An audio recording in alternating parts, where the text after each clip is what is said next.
मेरा नाम सरस्वती देवी है। मेरी उम्र 38 साल है। मैं कोठे की मालकिन हूँ। पूरा कोठा मेरी ही बदौलत चलता है। सब मेरी बहुत इज्जत करते हैं। सबकी नज़रों में मेरी एक बात बनी हुई है। इस काम को मैंने पूरे 38 साल दिए हैं। इसके बाद जाकर सब में मेरे नाम का रौब आया है। आज सुबह से ही ग्राहकों की लाइन लगी हुई थी। कोठे पर मौजूद हर लड़की अपने अपने काम में व्यस्त थी। मैं अपने मुंह में पान रखे तख्त पर बैठी हुई ये सब काम होता हुआ देख रही थी। मेरा कोठा मेरे नाम की वजह से चल रहा था। मैंने अपनी जवानी के दिन इस कोठे पर कुर्बान किए थे। यह कोई छोटी बात नहीं थी। एक महज 16 साल की बच्ची को कोठे पर बिठा दिया गया था और तब से ही मेरी ज़िंदगी एक अजीब डगर पर चलती जा रही थी। इतने ग्राहकों के आने के बावजूद ना जाने क्यों मुझे अजीब सी घबराहट हो रही थी। ऐसा महसूस हो रहा था जैसे आज कुछ अजीब होने वाला है। मैं बार बार अपना सिर झटक रही थी क्योंकि मुझे मालूम था कि जब जब मैं किसी बात के बारे में सोचती थी तो वह ज़रूर होती थी। यही वजह थी कि मैं हद से ज़्यादा घबराई हुई थी। मैंने एक गहरी सांस ली और अपने आप को ढीला छोड़ दिया था। मैं तख्त पर आंखें बंद करके लेटी हुई थी जब अचानक मेरी एक शागिर्द मेरे पास आई और मेरे पैरों को छूते हुए बोली, देवी माँ, एक ग्राहक आया है। उसकी इच्छा है कि वह महज आपके साथ रात बिताएगा। कहता है बड़ी दूर से आया है, बहुत नाम सुना है आपका। वह ऐसा काम नहीं करता लेकिन महज आपकी वजह से ऐसा काम करने पर मजबूर हुआ है। मेरी आंखें बेखुदी में खुल गई थी। मैं पूरे 2 साल से यह काम करना छोड़ चुकी थी। बस कभी ज़रूरत महसूस होती थी तो एक आदमी रखा हुआ था जो मेरी ख्वाहिश पूरा कर दिया करता था। मैंने अपनी शागिर्द को देखते हुए कहा, जाकर मना कर दो, मेरा अपना कुछ मान है। मैं अब ऐसी किसी के साथ भी नहीं सो सकती। मेरे लहजे में घमंड था जबकि वह औरत फौरन बोली, देवी माँ, इस आदमी का कहना है कि वह आपको बदले में पूरे 5 लाख रुपए देने को तैयार है। उसका कहना है कि वह बहुत दूर से आया है। उसने आज तक कभी किसी कोठे पर नहीं गया। बस आपकी वजह से आज उसने यहाँ तक आया है। उसने आपकी खूबसूरती के बहुत चर्चे सुने हैं। अगर आप बोले तो मैं हाँ बोल दूँ या फिर उसे वापस भेज दूँ। 5 लाख का नाम सुनकर तो मेरे चेहरे खिल उठे थे। आने वाले महज औरतों को 10,000 या 20,000 ही दिया करते थे।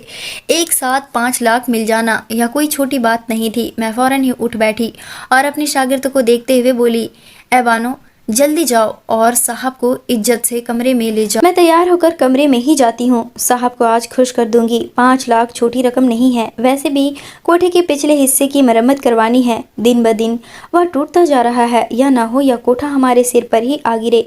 मेरी शागिर्द तुरंत ही बाहर की तरफ बढ़ गई जबकि मैं भी सीधे अपने कमरे में गई ताकि अपने आप को सजा संवार सकूं। मैं ऐसी हालात में थी कि अगर वह आदमी मुझे देख लेता तो मुझ पर फिदा हो जाता, मगर मैं उसके लिए और अच्छे से तैयार होना चाहती थी ताकि वह मेरी खूबसूरती के आगे अपना होश ही खो बैठे। और क्या पता फिर से आकर मुझे 5 लाख जैसी बड़ी रकम दे दे। मैं हैरान थी, भला कौन 5 लाख जैसी रकम एक रात के लिए दे सकता था। खैर, कभी कभी कुछ लोग ऐसे भी होते हैं जिनके लिए पैसा कुछ नहीं होता, बस अपना शौक होता है। मैं कमरे में आई और अपने लिए लाल रंग की साड़ी निकाली जो पीछे से काफ़ी गहरी थी और आगे से भी इसका गला काफ़ी गहरा था। इस साड़ी को बहुत लजीज तरीके से बनाया गया था। ब्लाउज़ काफ़ी टाइट था। मुझे मालूम था कि वह आदमी मुझे इस हालात में देखेगा तो अपने आप पर कभी काबू नहीं कर पाएगा। यही वजह थी कि मैं खुद को ज़्यादातर सजा कर रखना चाहती थी। मैंने मेकअप भी बहुत अच्छे तरीके से किया था, ना ज़्यादा और ना ही कम। पूरी तरह तैयार होने के बाद मैंने एक निगाह आईने पर डाली। मेरा पूरा अस्तित्व ऐसा महसूस होता था जैसे संगमरमर से तराशा गया हो। ऊपर वाले ने मुझे बहुत खूबसूरत बनाया था। बचपन से ही हर व्यक्ति मुझ पर फिदा रहा था और अब बुढ़ापे की दहलीज पर जाते जाते भी लोग मेरे ही दीवाने थे। मैंने गर्व से अपनी खूबसूरती को आईने में देखा लेकिन अचानक मेरी आंखों में आंसू आ गए और मैं सोची, भला इस खूबसूरती का क्या फ़ायदा जब यह काम मैं अपनी मर्जी से करूँ ही ना।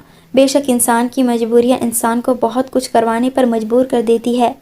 मैंने अपनी आंखों में आए हुए आंसुओं को साफ किया और एक गहरी सांस ली। फिर मैं सीधा उस कमरे की तरफ चल पड़ी जहां पर सेठ मौजूद था। मुझे मालूम था आज की रात वह अपनी सारी हसरतें निकालेगा, मेरा हाल बुरा कर देगा, लेकिन अब मैं बेबस थी। मैंने वादा कर लिया था और इस वादे को निभाना मेरी मजबूरी बन चुका था। मैं कदम दर कदम चलती हुई अपने कमरे से निकलकर उस कमरे में गई जहाँ पर सेठ मौजूद था। मैंने गहरी सांस ली और अपने अंदर हिम्मत जुटाई। ना जाने क्यों आज मेरी अजीब सी हालात हो रही थी। आज से पहले कभी मेरे साथ ऐसा नहीं हुआ था। फिलहाल मैंने अपने आप को काबू किया था क्योंकि अगर मैं कुछ बुरा बर्ताव इस सेठ के सामने करती तो मेरे 5 लाख आसानी से हाथ से चले जाते और मैं इतनी बड़ी रकम किसी भी कीमत पर अपने हाथ से जाने नहीं दे सकती थी। मैं कमरे में दाखिल हुई तो वह सेठ पीठ मोड़कर खड़ा था। उसे देखकर ही मैंने अंदाज़ा लगा लिया कि वह एक बूढ़ा इंसान है। हैरानी की बात थी, इस बुढ़ापे में भी उसे आग बुझाने की पड़ी हुई थी। मैंने सिर ना में हिलाया। आजकल के मर्द हुस्न के मज़े लेना चाहते हैं, फिर वह किसी भी उम्र के क्यों ना हो। फिर कहते हैं कि औरत ख़राब होती है, और भला क्या ये मर्द शरीफ होते हैं। मगर मैं इस समय ऐसी कोई भी बात करके इस आदमी का मूड ख़राब नहीं करना चाहती थी। मैंने अपने अंदाज में बोला, सेठ साहब आपका जाम आ गया है, फरमा लीजिए। मैं एक अदाओं के साथ खड़ी हो गई। वह पलटे, जबकि एक पल के लिए मेरा दिल धड़क सा गया। ना जाने क्यों उस आदमी को देखकर ऐसा लगा जैसे मैंने उन्हें कहीं देखा हो, उनसे मेरी कहीं पहले मुलाकात हो चुकी हो, मेरा उनसे कोई गहरा संबंध हो। लेकिन मैं ज़्यादा इन बातों पर गौर नहीं कर रही थी। वह सेठ मुझे अपने सामने देखकर कुछ पल के लिए चुप रहा, फिर एक ज़ोरदार हंसी लगाते हुए बोला, आपसे मुलाकात के लिए मैंने बड़ा इंतज़ार किया है और एक लंबा सफ़र करके मैं यहाँ पहुँचा हूँ। आज की रात मैं आपको सबसे हसीन बनाना चाहता हूँ। मुझे बिल्कुल भी आपकी तरफ से कोई गलती नहीं चाहिए। जैसा मैं कहूँगा आपको करना पड़ेगा, तभी मैं आपको 5 लाख रुपए देकर जाऊँगा। मैंने अपने चेहरे पर खूबसूरत मुस्कान सजाई थी। कहने को मैं 38 साल की हो चुकी थी, लेकिन आज तक मेरी खूबसूरती और अदाएँ बरकरार थी। वो सब कुछ मेरे अंदर था जो आज की 17 साल की लड़की के पास होता है। वह आदमी धीरे धीरे चलते हुए मेरे करीब आया था। वह मुझे छूता उससे पहले ही मैंने उसे एक अदाओं से बिस्तर पर धकेल दिया था और फौरन ही कमरे में म्यूज़िक चलाकर उसके सामने एक अदाओं से थिरकने लगी थी। वह मुझे बहुत खुश होकर देख रहा था। उसे अंदाज़ा नहीं था कि मैं नृत्य भी दिखाऊंगी। मेरे पैर बहुत बेहतरीन अंदाज में चल रहे थे। मुझे मालूम था अगर मैं इस इंसान को खुश नहीं करूंगी तो यह कभी भी मेरी ज़रूरत पूरी नहीं करेगा, मुझे मेरे पैसे किसी कीमत पर नहीं देगा। कुछ पल नृत्य करने के बाद उसने अपनी कमीज उतार दी थी, जबकि एक पल के लिए मुझे अजीब सी शर्म महसूस हुई। मैं एक तवायफ थी, कोठे की मालकिन। न जाने क्यों फिर भी मुझे इस आदमी से अजीब महसूस हुआ था। उसका कमीज उतार देना मुझे अजीब सी दुविधा में डाल गया था और मैंने यह सोचकर सिर झटका कि हो सकता है वह उम्रदराज है, इसलिए मेरी हालात ऐसी हो रही है। लेकिन मामला कुछ और था, जिसके बारे में मुझे जल्द ही पता चलने वाला था। वह आदमी अपनी जगह से खड़ा हुआ और मेरे माथे को प्यार से चूमते हुए बोला, आज की रात सरस्वती के नाम। यह कहते ही उसने मेरे गाल को चूम लिया और मुझे अपने ऊपर खींचकर बिस्तर पर लेटा दिया। लेकिन जैसे ही मेरी नज़र उस आदमी के सीने पर गई, मेरी सांसें थम सी गई, मेरे पैरों तले ज़मीन खिसक गई। मैं अपनी जगह पर ठहर गई। मैंने सपने में भी नहीं सोचा था कि मेरी मुलाकात इस तरह होगी। मेरी आंखों में आंसू आ रहे थे। मैं 10 फुट ज़मीन में गड़ चुकी थी। मैंने खुद को तसल्ली दी कि नहीं, ऐसा नहीं हो सकता, ऐसा किसी कीमत पर नहीं हो सकता था, क्योंकि उस आदमी के सीने पर मौजूद नाम देखकर मेरे नसों ने काम करना बंद कर दिया था। क्योंकि वह आदमी कोई और नहीं, मेरा सगा।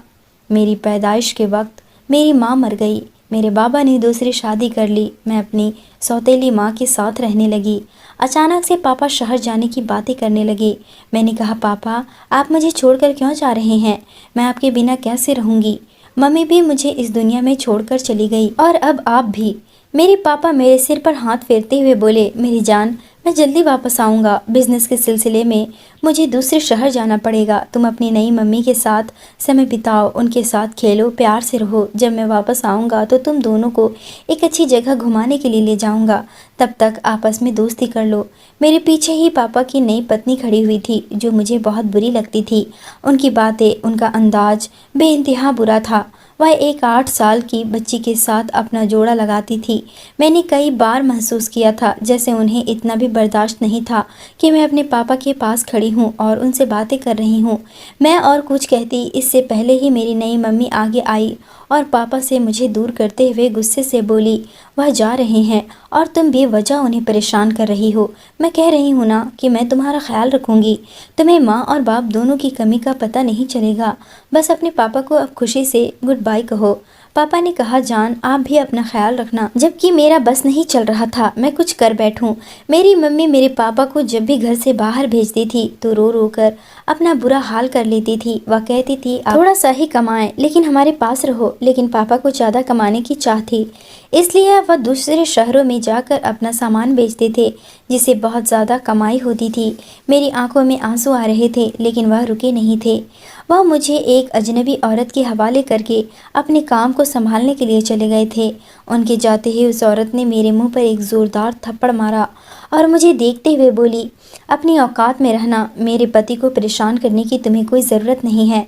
मुझे अपना भविष्य अच्छा करना है। अगली बार तुमने उनके जाने पर इस तरह रोकने की कोशिश की तो मुझसे बुरा कोई नहीं होगा। यह कहकर वह कमरे में चली गई, जबकि मैं 8 साल की थी और हैरान होकर उस औरत को देख रही थी।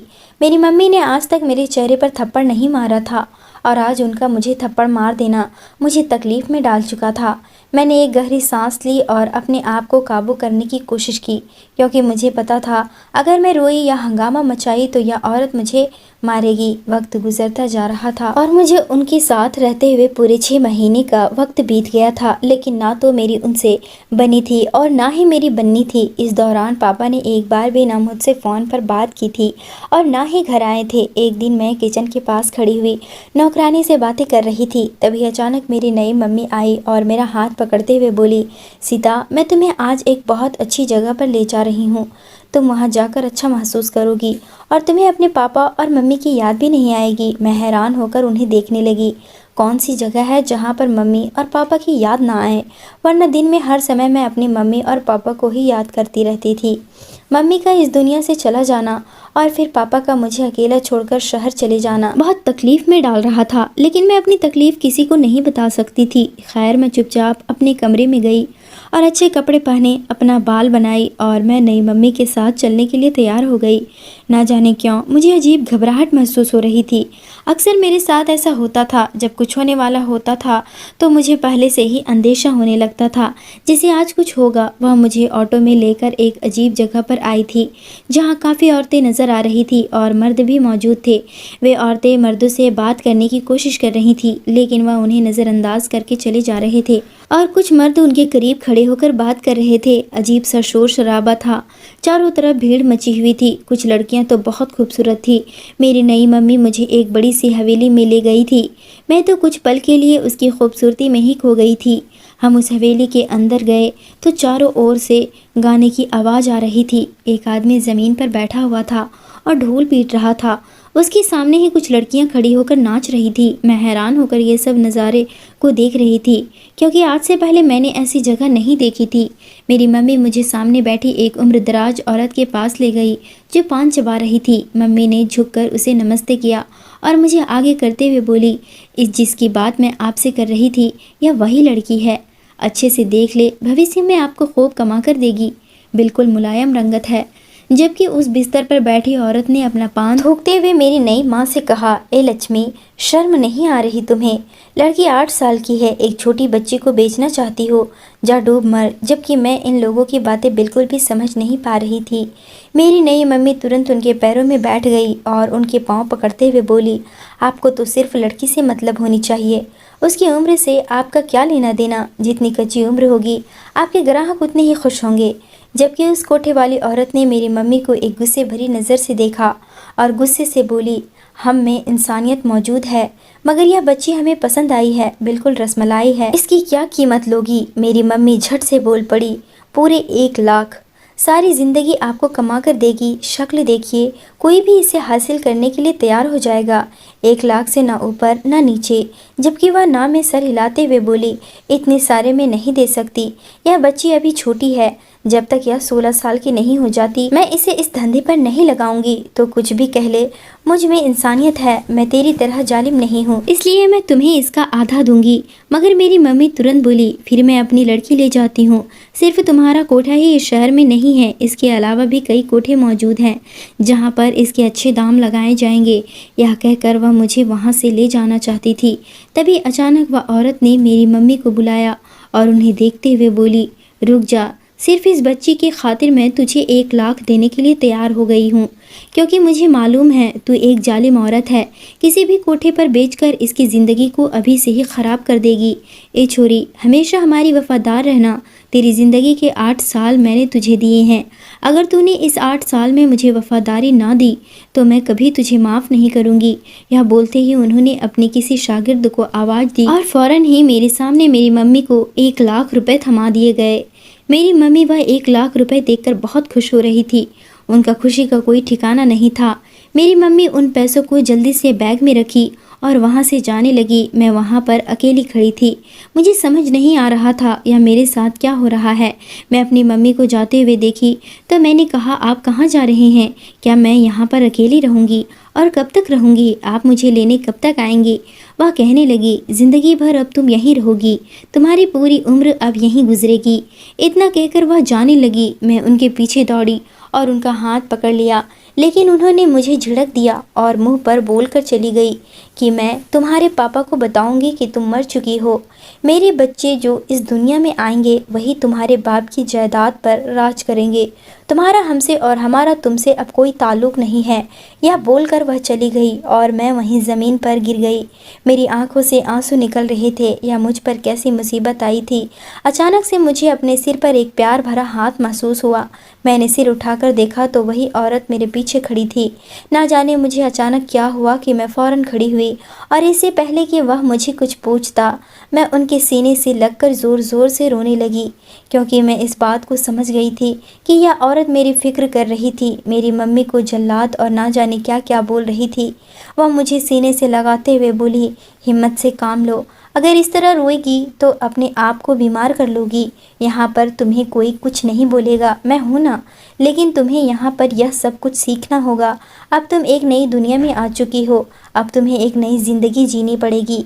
मैंने हैरान होकर अपने सामने खड़ी इस औरत को बड़े गौर से देखा, जिसे देखकर कई लोग डर जाते थे, लेकिन ना जाने क्यों इस औरत के अंदर मुझे अपनी माँ की झलक नज़र आ रही थी। समय धीरे धीरे गुजरता जा रहा था। लगभग एक हफ्ता मुझे बुखार रहा। ना मुझे वह जगह रास आ रही थी और ना ही यहाँ का माहौल। रात को देर तक गाने बजाने, ढोल पीटने, मर्दों के शोर, हंसी मजाक, ये सब कुछ मुझे बहुत मुश्किल में डाल रहा था। मैं सो नहीं पाती थी तो चिड़चिड़ा हो जाती थी और फिर सुबह मेरी तबीयत ख़राब हो जाती थी। अभी भी मेरा हाल ऐसा ही था। मुझे तेज़ बुखार हो रहा था। नींद ना पूरी होने की वजह से मेरी हालात दिन ब दिन ख़राब होती जा रही थी। इस बात का अंदाज़ा बड़ी अम्मा को था, लेकिन वह कुछ नहीं कर सकती थी, क्योंकि उनके कोठे की शान ही शोर शराबा था। समय बीतता जा रहा था और मैं इस माहौल की आदी हो गई थी। मुझे अब नाचने के लिए मास्टर रास्क की क्लास दी जा रही थी, लेकिन मुझसे बिल्कुल भी पैर उठाया नहीं जाता था और ना ही मैं कमर लचकाती थी। मेरे पास 8 साल थे। मास्टर जी ने मुझे इन 8 सालों में बहुत अच्छे से ट्रेन कर दिया था।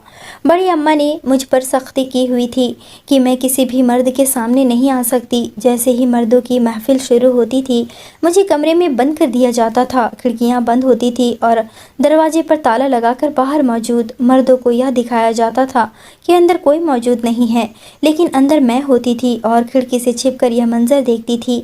मेरी आंखों से आंसू निकलने लगते थे। जितनी बदसलूकी वह मर्द उन औरतों के साथ करते थे, वह सब देखकर मेरे रोंगटे खड़े हो जाते थे। मुझे मालूम था यही सब मेरा भी भविष्य है, मुझे भी यह सब कुछ करना है, लेकिन मुझे यह नहीं पता था कि मेरी ज़िंदगी तो इन सब से भी बदतर होने वाली है।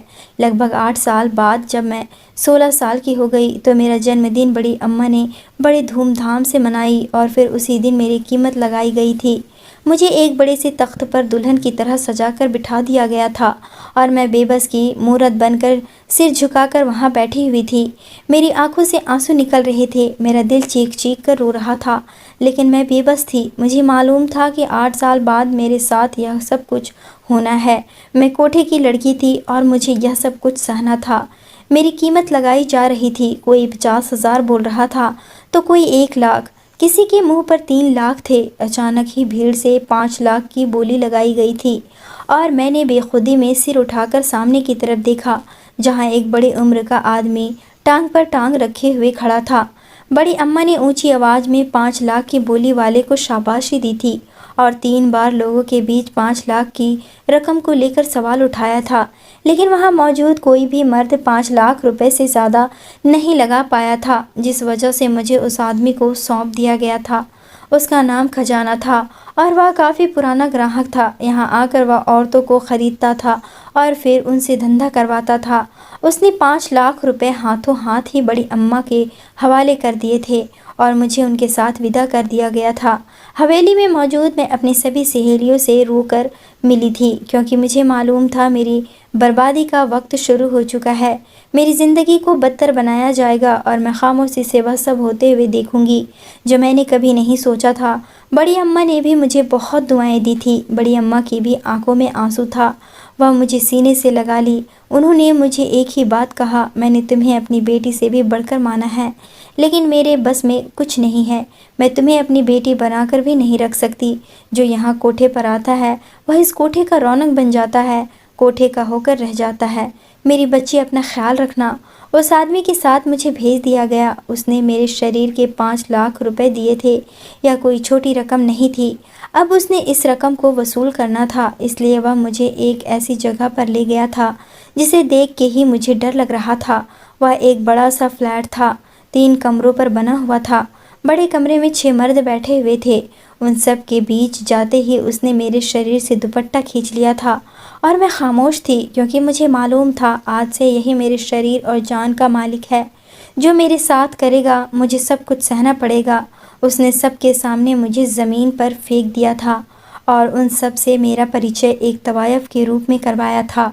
सबसे पहले मैंने उन मर्दों के सामने नाच दिखाई। उसके बाद एक एक करके उन 6 मर्दों ने अपनी ज़रूरत मुझसे पूरी की थी और सबसे आखिर में मेरा मालिक मेरे पास आया था और मेरी बुरी हालात कर दी थी। मेरे शरीर का एक एक ज़र्रा दर्द कर रहा था। मैंने कभी सपने में भी नहीं सोचा था कि मेरी ज़िंदगी इस कदर ख़राब हो जाएगी। तवायफ के नाम पर उन लोगों ने मुझे नोच खाया था। उन लोगों में मेरे लिए ज़रा भी रहम नहीं था। सब के सब अपनी ख्वाहिश पूरी कर रहे थे। मैं चीख रही थी, चिल्ला रही थी, लेकिन किसी को भी मुझ पर रहम नहीं आ रहा था। वह रात मेरे लिए बहुत दर्द भरी थी, लेकिन मैं बेबस थी। ना मैं कुछ कर सकती थी और ना ही कोई सवाल उठा सकती थी। यह सब मेरा नसीब था और यह सब मुझे अब सहना था। लेकिन उस रात मैं अपने माँ बाप को याद करके खूब रोई थी और मुझे अपने पापा से नफरत महसूस हो रही थी। अगर आज वह मेरे पास होते और उस दिन मुझे अकेला छोड़कर ना जाते, तो आज मैं इस मोड़ पर कभी खड़ी नहीं होती। उनकी नई पत्नी मुझे इस तरह यहाँ बेच कर ना जाती। मुझे उस औरत से कोई गिला नहीं था, क्योंकि ना मैं उसे जानती थी और ना ही मेरा उसके साथ कोई रिश्ता था। मेरा रिश्ता मेरे पापा के साथ था, लेकिन उन्होंने तो मुझे ढूंढना भी ज़रूरी नहीं समझा था। क्या इस औरत ने उन्हें यह बताया होगा कि मैं मर गई? तो फिर क्या उन्होंने मुझे ढूंढना भी ज़रूरी नहीं समझा? वह मेरे बारे में पता लगाना भी ज़रूरी नहीं समझे। मैं कैसे मर गई, मेरे साथ क्या हुआ था, मेरी सौतेली माँ ने ऐसा क्या बताया होगा उनको जो वह मुझे ढूंढने की भी कोशिश नहीं किए। लेकिन अब इन बातों का कोई फ़ायदा नहीं था। यह सब कुछ हो जाने के बाद अब मैं बिल्कुल बेकार हो चुकी थी। मुझे हर रात वह एक नए मर्द के साथ सुला दिया करता था। कभी कभी तो 5-6 मर्दों को मुझ पर एक साथ छोड़ दिया जाता था और वे लोग मेरी इज्जत को तार तार कर देते थे। मुझे इतना मारते पीटते थे कि मैं तड़प जाती थी, लेकिन मैं बहुत बेबस थी। यह सब कुछ सहना मेरी ज़िंदगी का हिस्सा बन गया था। मुझे एक ऐसे कोठे पर बिठाया गया था जहाँ पर रोज़ाना 3 मर्द मेरे करीब आते थे, लेकिन इसके बावजूद मेरी खूबसूरती में कोई कमी नहीं थी। दूर दूर तक लोग मुझे मेरे नाम से जानने लगे थे। कोठे में आकर हर एक मुझे ही बुलाता था। जो भी आता मेरे साथ रात गुजारने का ही ख्वाहिश करता था। कुछ दिनों बाद मैंने यह सब कुछ स्वीकार कर लिया था और अपनी खूबसूरती पर अब नाज करने लगी थी कि बाकी औरतों को छोड़कर सिर्फ मेरा ही चुनाव किया जाता है। कोठे की पुरानी लड़कियों को भी बेकार समझा जा रहा था। सबके सामने सिर्फ मेरी वाहवाही हो रही थी। जब आपको कोई पसंद कर रहा होता है तो आप सब चीज़ें भूलकर ऐसी ही ज़िंदगी जीने लगते हैं। लेकिन जैसे जैसे मेरी उम्र बढ़ती गई, मुझ पर और रौब आता गया था और मेरे नाम एक कोठा कर दिया गया था। मैं अब तख्त पर बैठने लगी थी। अब मैंने अपना सौदा करना छोड़ दिया था। बाकी की लड़कियां और औरतें काम करती थी। अब मैं यहाँ की सरदारनी बन चुकी थी। मेरे नाम अब एक कोठा था। कोई भी मुझसे बदजुबानी नहीं कर सकता था। अब मैं इस कोठे पर राज करने लगी थी। सब मेरी इज्जत करते थे। धीरे धीरे वक्त गुजरता गया और फिर अचानक एक दिन एक आदमी आया और उसने मेरा नाम लेकर कहा कि मैं उसके साथ ही रात गुजारना चाहता हूँ। एक रात ही मैं पूरे 5 लाख रुपए दूंगा। आज एक सेठ के लिए मेरे बारे में ये शब्द कहना कि मैं एक रात के लिए 5 लाख दूंगा। मैं तैयार हो गई, क्योंकि हमें पैसों की ज़रूरत थी। हवेली की छतों को मरम्मत करवानी थी, क्योंकि इस कोठे की जिम्मेदारी अब मेरी थी। यहाँ का हर चीज़ अब मैं देखती थी। यहाँ पर जो भी लड़कियाँ थी उनका ज़्यादा कीमत नहीं मिलता था, जो भी मिलता था उनकी ज़रूरत और खाने पीने में ही खर्च हो जाता था। खैर मैं उसके साथ रात बिताने के लिए तैयार हो गई। जब मैं उसके पास गई और वह मेरे करीब आया, जब उस सेठ ने मुझे अपने ऊपर खींचा तो मैंने उसके सीने पर अपनी माँ का नाम देखा तो मुझे वह दिन याद आ गया था जब मेरे पापा माँ का नाम लिखवा कर आए थे और माँ बहुत ज़्यादा गुस्सा हुई थी क्योंकि पापा को बहुत तकलीफ़ हुई थी। तो क्या यह आदमी मेरे पापा थे? वैसे भी उन्हें देखकर मुझे घबराहट हो रही थी। मैंने उनके सीने पर हाथ रखा और उनकी आंखों में देखते हुए सवाल किया कि क्या आपकी बेटी का नाम सीता है और आपकी पत्नी का नाम बानू है? वह जो मेरे ऊपर झुकने लगे थे, एक पल के लिए थम से गए थे और मुझे देखते हुए कहा, तुम्हें यह सब कैसे पता? मेरी मरी हुई बेटी और पत्नी का नाम तुम कैसे जानती हो? यह लम्हा मेरे लिए बहुत दर्दनाक था। यानी जिस मर्द के साथ मैं इस वक्त मौजूद थी वह कोई और नहीं बल्कि मेरा बाप है। मैं बिदक कर उनसे दूर हो गई और नफरत से मुंह फेरते हुए बोली, क्या आपको यकीन हो गया था कि आपकी बेटी मर गई? आपकी पत्नी ने जब आपको बताया कि आपकी बेटी मर गई है तो क्या आपने उनसे सवाल नहीं किया कि आपकी बेटी कैसे मरी? वह मरी हुई बेटी मैं ही हूँ, सरस्वती देवी। इतना सुनना था कि मेरे पापा सांस लेना तक भूल गए थे। वह थर थर कांपने लगे। शायद जिस तरह मुझे उन्हें देखकर यह लगा था कि वे मेरे कोई करीबी हैं, यकीनन उन्हें भी मुझे देखकर ऐसा ही कुछ महसूस हुआ होगा। वे मुझे अपने गले से लगाते हुए ज़ोर ज़ोर से रोने लगे और मुझसे तड़प कर बोले, तुम कहाँ चली गई थी? वह औरत मुझे कहती थी कि तुम मर गई हो, लेकिन मुझे यकीन था मेरी बेटी जिंदा है। तुम्हारी कसम, तुम्हारी मरी हुई माँ की कसम, मैंने तुम्हें हर जगह ढूंढा, तुम्हारे लिए जगह जगह रोया, लेकिन तुम मुझे कहीं नहीं मिली। मैं जिंदगी जीना भूल गया था। मैंने अपना कारोबार बंद कर दिया था क्योंकि मुझे ऐसे कारोबार से कोई मतलब नहीं था जहाँ ना मेरी पत्नी मौजूद हो ना ही मेरी बेटी। लेकिन इस औरत ने मुझे यही समझाया कि तुम मर गई हो, तुम्हारा एक्सीडेंट ऐसे हुआ है कि तुम खाई में गिर गई हो। कार तो काफ़ी ख़राब हालत में मिल चुकी है लेकिन तुम्हारा शरीर कहीं नहीं मिला। इस औरत ने पूरी प्लानिंग के साथ यह सब कुछ किया था, जबकि मैं बिल्कुल चुप थी। भला मैं उन्हें क्या जवाब देती कि मैंने उनके बिना कितनी परेशानी झेली है। वह मुझे अपने साथ घर ले जाना चाहते थे लेकिन यह मेरे बस में नहीं था। मैं अब यहाँ रहने वाली एक ऐसी औरत बन गई थी जिसकी ना जिंदगी थी और ना ही मरने के बाद स्वर्ग। मैंने अपने आप को कह दिया, अगर आप शहर ना गए होते मुझे छोड़कर तो शायद आज मैं यहाँ ना होती। लेकिन शायद इसमें भी आपकी कोई गलती नहीं। आपने मेरे लिए दूसरी शादी की, लेकिन शायद मेरी किस्मत में यहाँ आना लिखा था। आप जा सकते हैं। मेरा इतना कहना था कि मेरे पापा फूट फूट कर रोने लगे, मेरे पैरों में गिर गए। वह कहने लगे, बेटी मैं तुम्हें यहाँ नहीं छोड़ सकता, तुम्हें मेरे साथ चलना होगा, मैं तुम्हें यहाँ से लेकर ही जाऊँगा। मैंने तुम्हें बताया ना कि उस औरत ने मुझे तुम्हारे बारे में इतनी घटिया बातें की कि मुझे यकीन करना पड़ा उस पर। लेकिन फिर भी मुझे कहीं ना कहीं ऐसा लगा था कि तुम जिंदा हो, तुम मुझे एक दिन मिलोगी। तुम्हारे बारे में जब मैंने ऐसा सुना तो मैं शहर छोड़कर घर आ गया था। तुम्हारी बातें मेरे कानों में गूंजती थी, तुम्हारा हंसता हुआ चेहरा मेरी आंखों के सामने नजर आता था तो मुझे बहुत याद आती थी। मेरी हालात पागलों जैसा हो गया था। मैंने तुम्हें बहुत जगह तलाश किया लेकिन तुम नहीं मिली और आज मेरी ऐसी हालात हो गई है कि मैं तुमसे अब नज़रें भी नहीं मिला पा रहा हूँ। यहाँ आने का यही वजह था। मैं इस कदर पागल हो गया था कि मैं कहीं भी रात गुजार देता। मेरे पास जो भी दौलत था उसे ऐसे नशे और अय्याशियों में उड़ाने लगा। बेटी मुझे माफ़ कर दे, मैंने तुम्हें उस औरत के भरोसे छोड़कर बहुत बड़ी गलती की। देख तू इस दुनिया से बाहर आ जा, एक बाप का फरियाद सुन लो। मैंने कहा, पापा अब ऐसा नहीं हो सकता, अब बहुत देर हो चुकी है, मैं अब आपके साथ नहीं जा सकती, अब यही मेरी दुनिया है। मेरे पापा ने मेरे सामने हाथ जोड़ दिए और कहा, अगर तुम नहीं गई तो मैं अपनी ज़िंदगी ख़त्म कर लूँगा, क्योंकि एक बाप कभी भी अपनी बेटी को वैश्या बाज़ार में नहीं देख सकता। जो हुआ उसे भूल जाओ। मेरी बच्ची चलो मेरे साथ, घर चलो। तभी वहाँ की सभी औरतें और लड़कियाँ कहने लगी, हाँ सीता चली जाओ, सरस्वती देवी को अब मार दो और अपनी दुनिया में लौट जाओ। तुम यहाँ की फ़िक्र मत करो, यहाँ पर हम संभालेंगे। मैंने हाँ में सर हिला दिया। मैं अपने पापा के सर पर दुनिया छोड़कर अपने घर आ गई। बरसों बाद अपना घर देखकर मुझे बहुत सुकून मिला। मुझे तो उम्मीद नहीं था कि उस दुनिया से मैं इस दुनिया में आऊँगी, लेकिन मैं आ गई।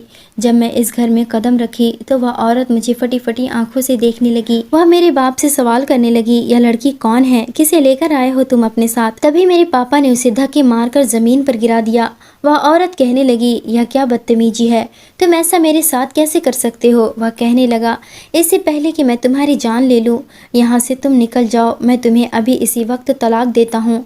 तुमने तो कहा था कि मेरी बेटी मर गई है, तो फिर यह कौन है, पहचानो इसे, ये मेरी बेटी है सीता। तभी वह औरत कहने लगी, यह लड़की झूठ भी तो बोल सकती है, क्या सबूत है इसके पास कि ये तुम्हारी बेटी है। तुम्हारी बेटी बरसों पहले मर चुकी है। तभी मैंने अपने कमर पर से कपड़ा हटा लिया। मेरी कमर में एक दाग बचपन से था। वह दाग देखते ही मेरी सौतेली माँ मेरे पैरों में गिर गई, मुझसे माफ़िया मांगने लगी। वह कहने लगी, सीता मुझे माफ़ कर दो, भगवान ने मुझे इसकी सज़ा दे दी है। मैंने एक छोटी सी बच्ची के साथ बहुत बुरा सलूक किया है। भगवान ने इसलिए मुझे औलाद का नसीब नहीं होने दिया। भगवान ने मुझसे माँ बनने का हक छीन लिया। सीता मुझे माफ़ कर दो। मेरी सौतेली माँ मेरे पैरों में गिरकर माफ़िया मांग रही थी। दोस्तों, अब आप ही बताएं, क्या मुझे मेरी सौतेली माँ को माफ़ कर देना चाहिए? क्या मुझे मेरी सौतेली माँ और पापा के साथ एक ही घर में रहना चाहिए? उम्मीद करती हूँ आपको हमारी कहानी पसंद आई होगी। कहानी पसंद आई है तो वीडियो को लाइक और चैनल को सब्सक्राइब ज़रूर करें।